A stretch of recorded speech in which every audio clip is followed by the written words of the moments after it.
First of all, let me start out with the obvious. Clearly, I cut my hair, right? It's not there anymore. This happened about 2 weeks ago.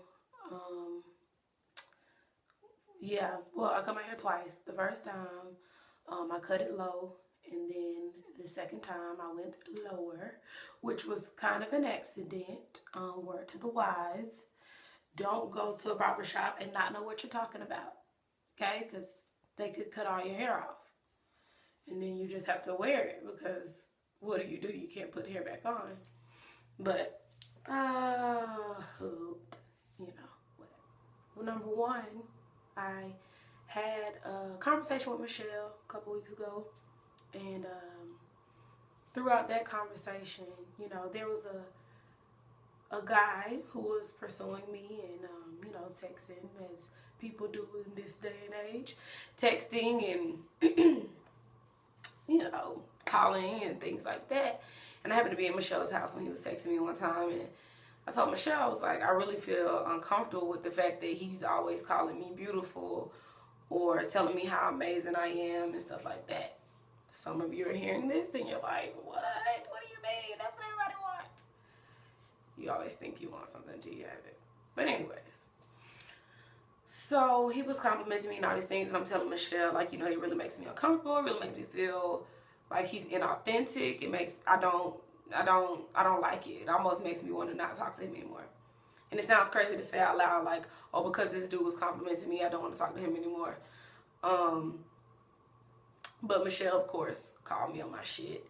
And she was like, well, why don't you like it? And I was like, because it seems inauthentic. And she was like, so what makes you think it's inauthentic?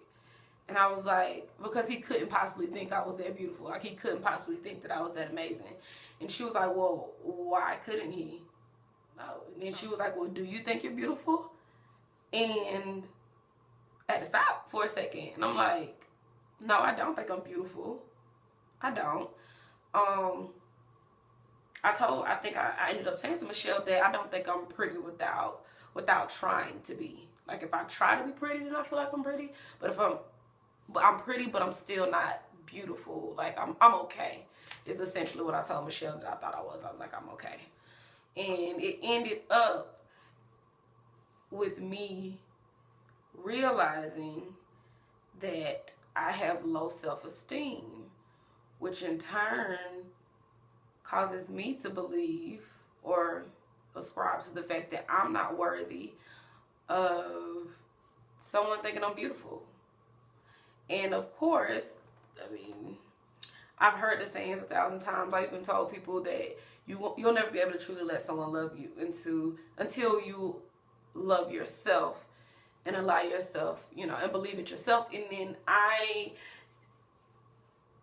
don't believe it. That's a uncomfortable realization to come to, especially when nobody who knows you would ever say or agree that I have low self-esteem. And the majority of people that I've told don't believe me. Or they say, no, you don't. That's not it. Just like, side note, my mama. I told my mom I'm an introvert. She doesn't believe me. I'm like, mama, yes, I am. Anywho, back to the topic.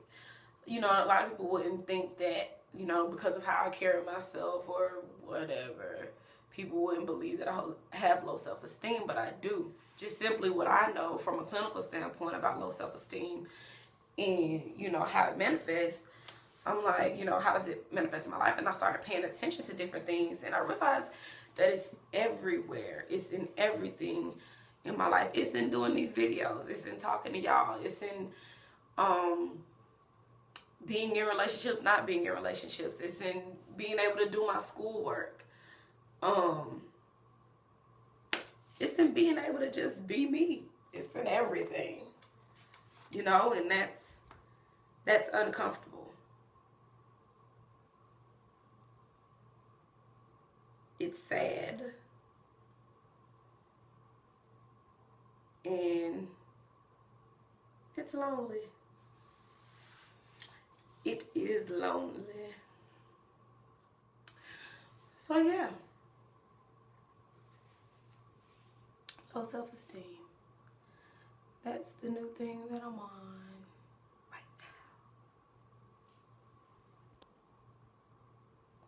now. Ain't no